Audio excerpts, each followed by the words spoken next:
Okay, hello, Mr. Stew. Good morning. Welcome to Talk Over Drinks, Thank you very much. and we're having fruit juice. All right, so what did you want to be when you were 10, probably? Between probably 10 and 16? Goodness, I think 16 is probably the better age. I think as a teenager, my world was really revolving around me and my family and my friends and school and girls and all those things that matter at that age.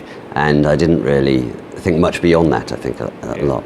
But there was an event in 1982 when I was 16, which put me on the path of diplomacy. I think that is certainly true.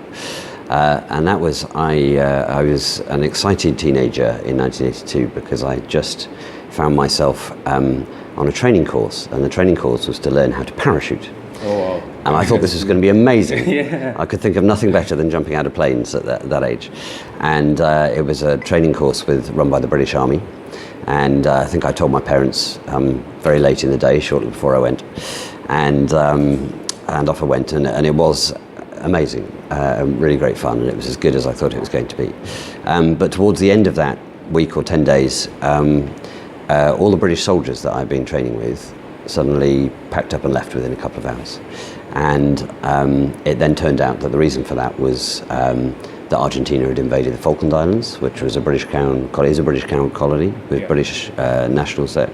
And the British Prime Minister had said, we're not going to stand for this, and if necessary we will go to conflict over it, which of course is what happened over the next couple of months.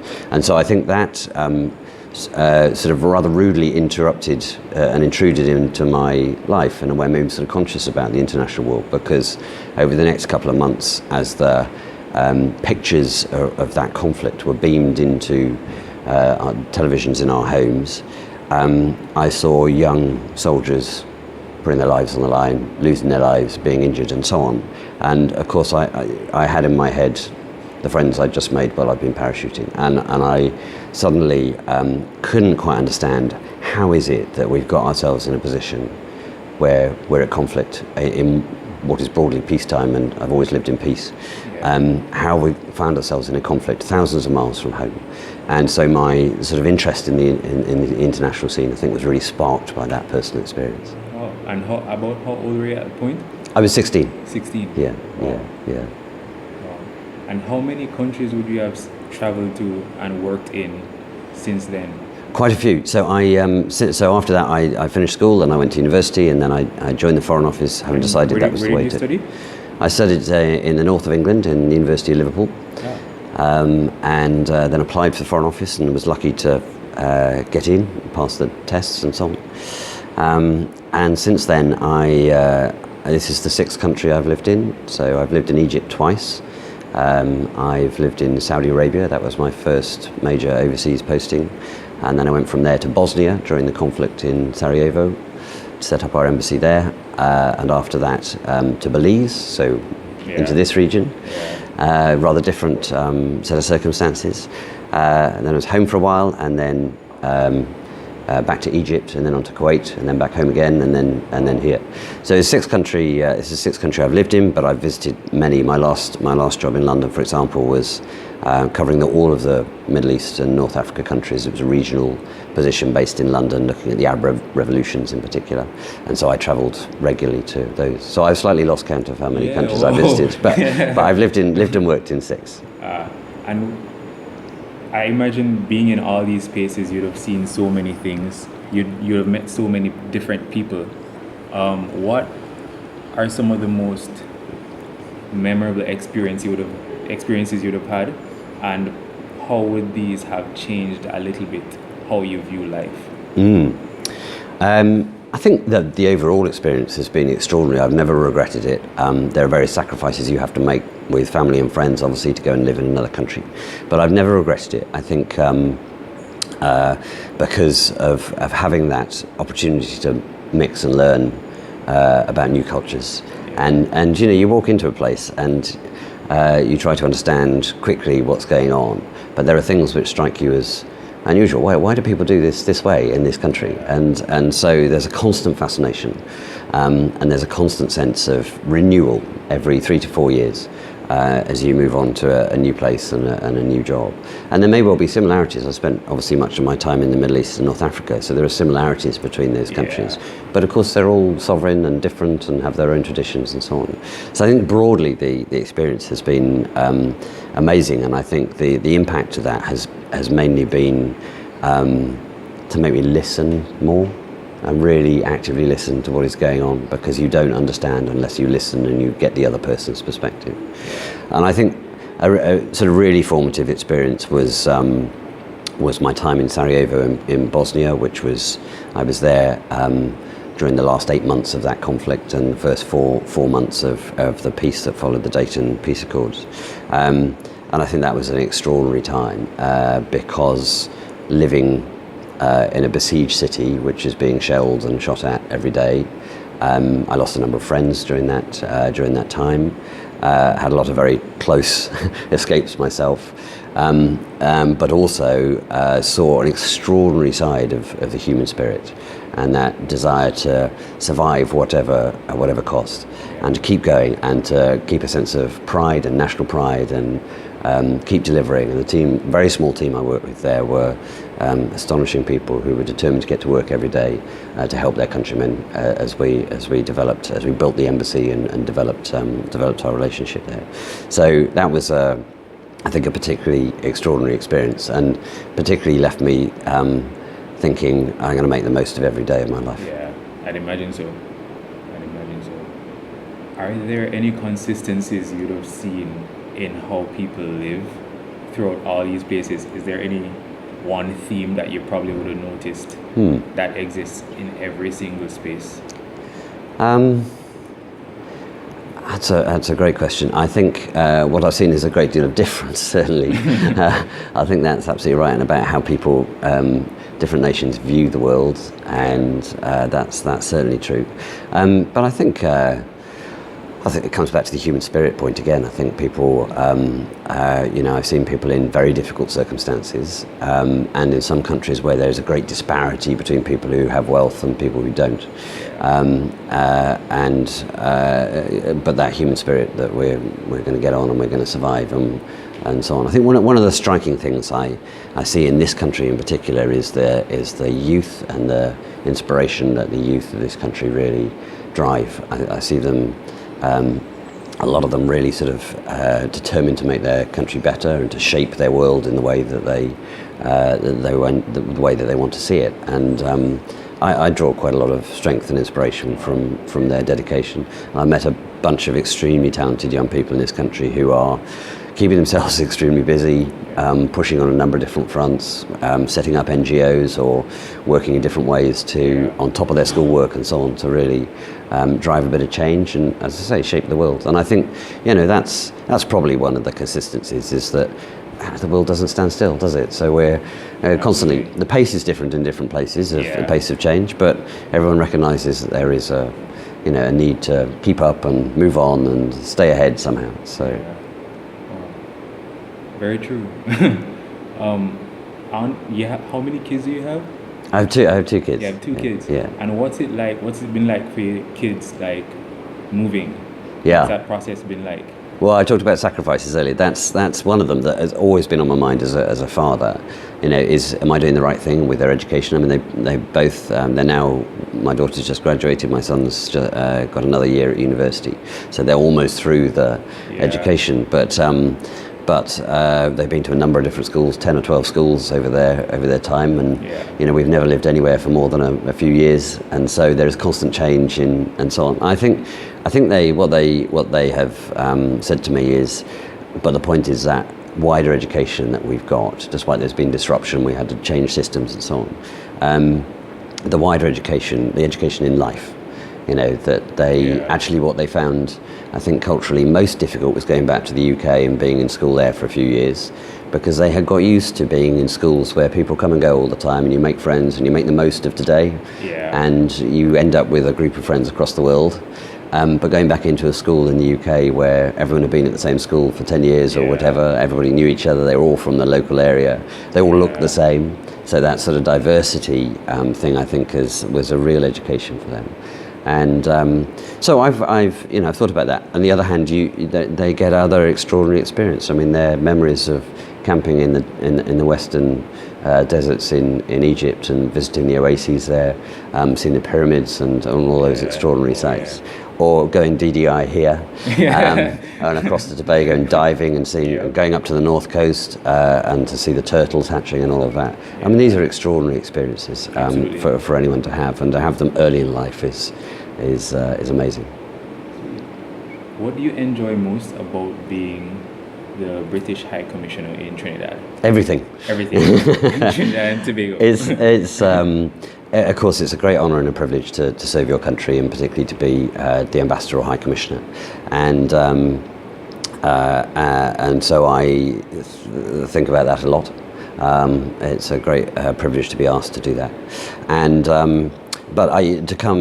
Trinidad has been one of my favourite postings because of the diversity, because of the richness of the culture, and the wildlife and the people, and there's always something happening. It's always busy, and I think we have a very busy agenda here. We're involved in a number of important areas around security, around prosperity and trade, and around the people-to-people links. And there are a bunch of sort of personal issues for me, which I take a particularly strong interest in.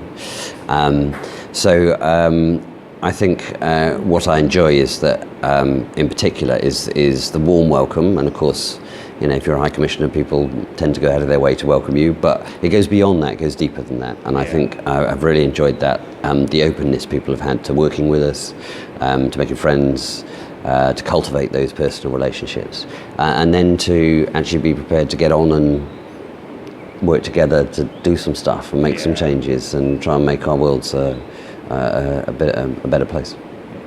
What are some of the projects that you're most passionate about? And probably just a little insight into why you're so passionate about some of these projects. Sure. So I'm preoccupied by security.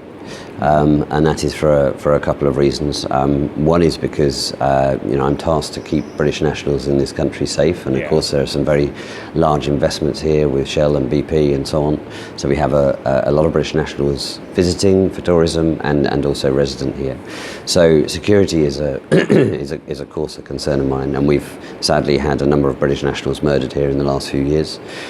So from a British angle, I'm concerned about it, and also of course about the flow of drugs through Trinidad, a lot of which end up on the streets of Europe and the UK. But also from a human perspective, I'm concerned because I can see that the security threats here really hold back the country in a way that it needs to be able to develop and move on. And the fear grows if you can't control the situation. So we're particularly keen to work with the government, whether that's on sort of gangs and drugs issues, or it's on the terrorism, the newer terrorism threat that there's been. Corruption is an issue, a personal passion, because I see just how corrosive it is through families, through communities, through society. We all have it, unfortunately, we all suffer.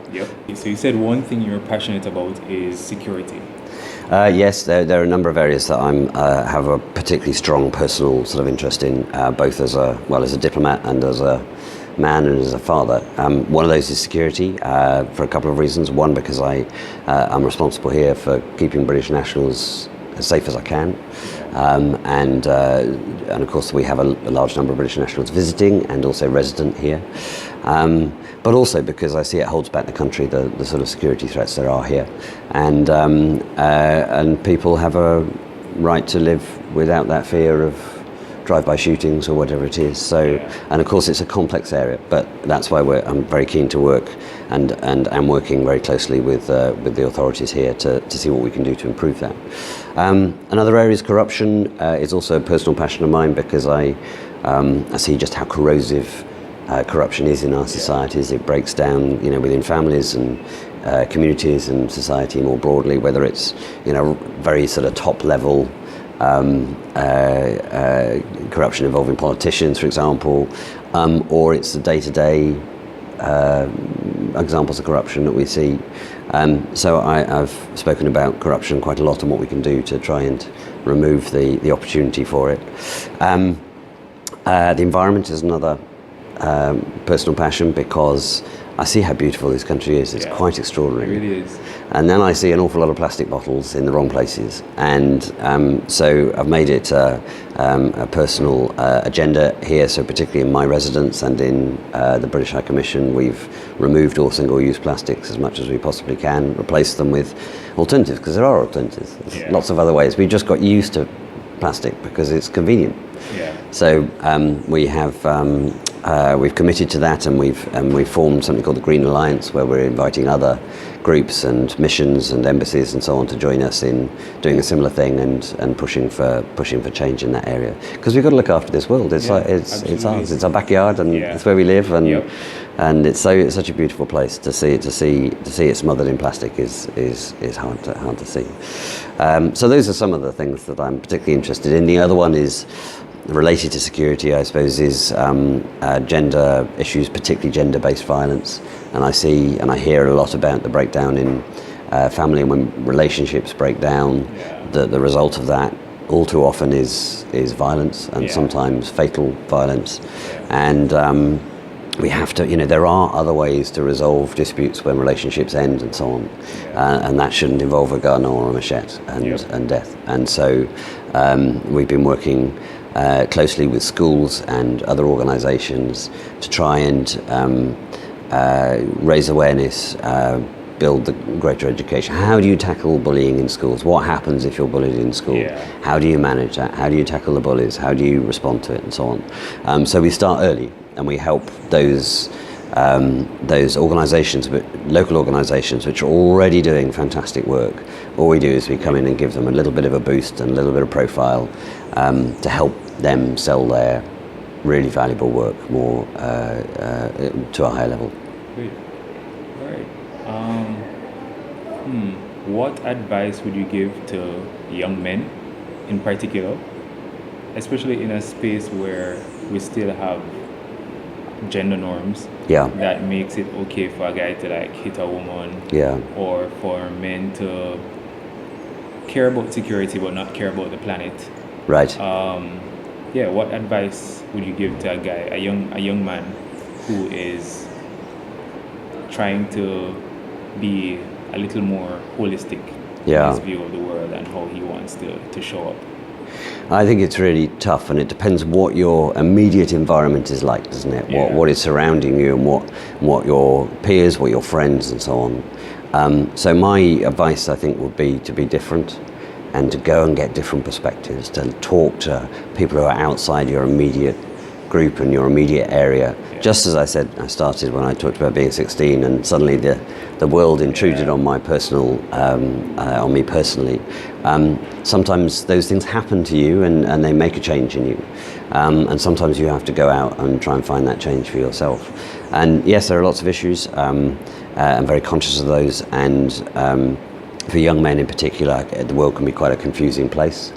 But I think being open to other perspectives and going out and talking to other people and listening to people who've had experience, who've been through some sort of life-changing experiences, whether that is things like getting married or not getting married, or facing some death threats or violence, and how do you manage that? And if you're being pressured by your friends to treat a girl a certain way, it can be quite hard to step up and say, it's not for me, I'm not going to do that, that's not right. But that is where you have to develop that independent-minded thinking, and you do that by getting out there and hearing about other ways. Same as dispute resolution. When something breaks down, how do you manage it? Talk to people who've been through it and have got that experience of that looking back perspective and thinking, did I do that right? Or if I'd done something else, would it have worked out better? Great. Well, there we have it. Great. Nice chatting with you. You too.